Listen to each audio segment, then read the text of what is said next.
Bismillahirrahmanirrahim.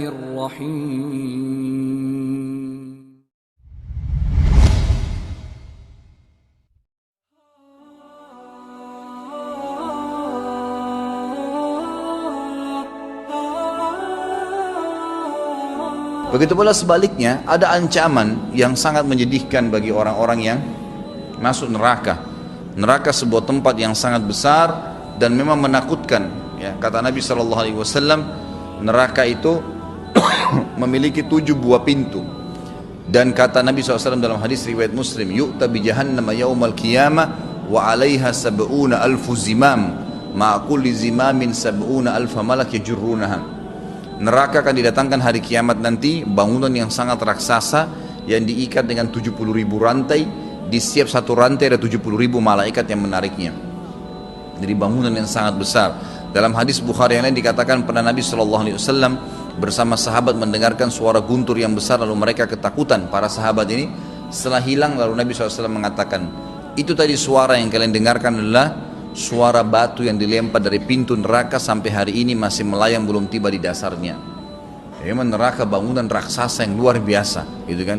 Bukan penjara 1 hektar, bukan penjara yang dipenjaga oleh bodyguard atau polisi-polisi yang kejam, tapi ini dijaga oleh malaikat-malaikat yang ciptaannya Allah yang tidak bisa digambarkan.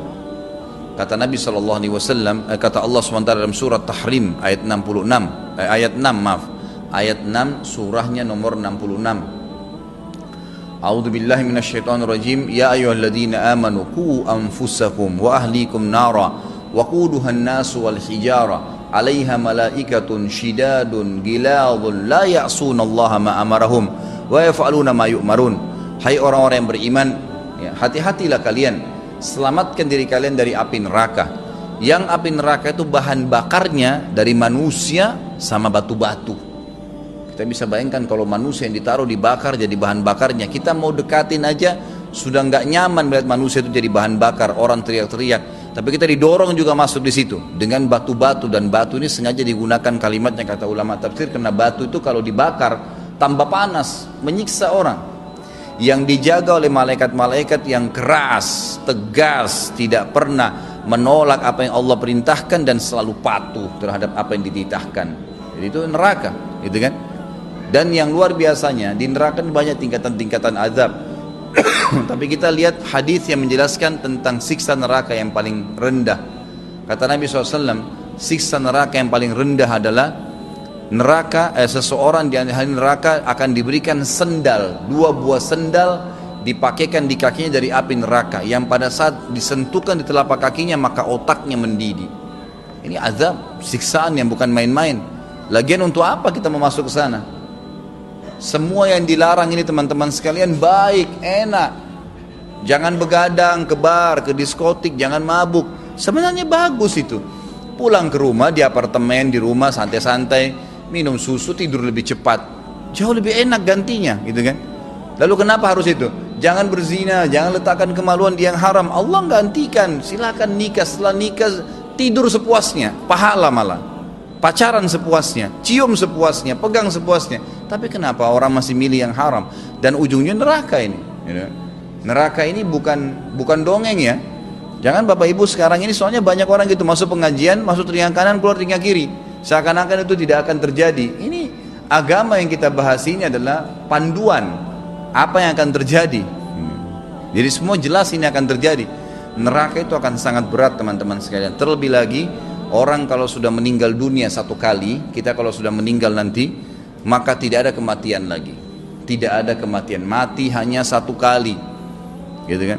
Makanya kata orang-orang kafir pada saat mereka masuk neraka atau ahli neraka, mereka mengatakan, ya laitaha kanatil qadiyah ma agna anni maliyah halaka anni sultaniyah, gitu kan? Dia mengatakan, coba seandainya ya dulu waktu mati itu sudah selesai, sudah dianggap habis semuanya perkara saya. Tidak ada manfaat buat saya harta-harta saya, gitu kan? Tidak ada manfaatnya sama sekali, kejabatan, kedudukan, nama baik, reportase, semua itu nggak ada manfaatnya sama sekali. Dia bilang sendiri, Allah bongkar pada hari kiamat.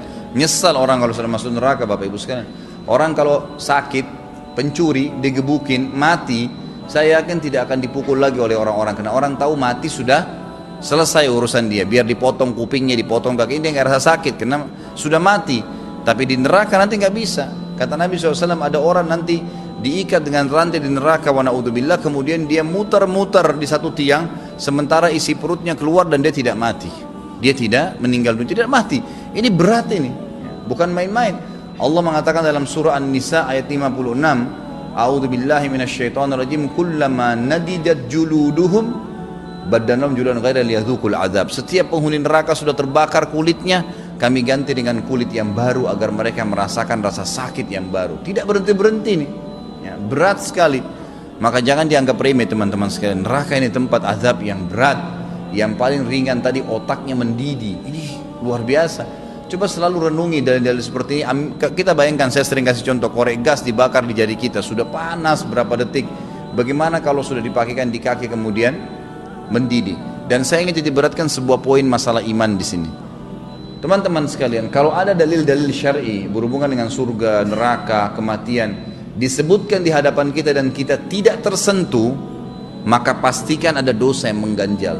Coba perbanyak istighfar. Karena makin tipis dosa, makin dibersihkan dari buku-buku amal kita makin pekah menangkap dalil-dalil syar'i, makin khusyuk dalam ibadah. Makanya ulama mengatakan orang yang tidak khusyuk ibadah, orang yang malas beribadah, itu berarti ada dosa yang ganjal.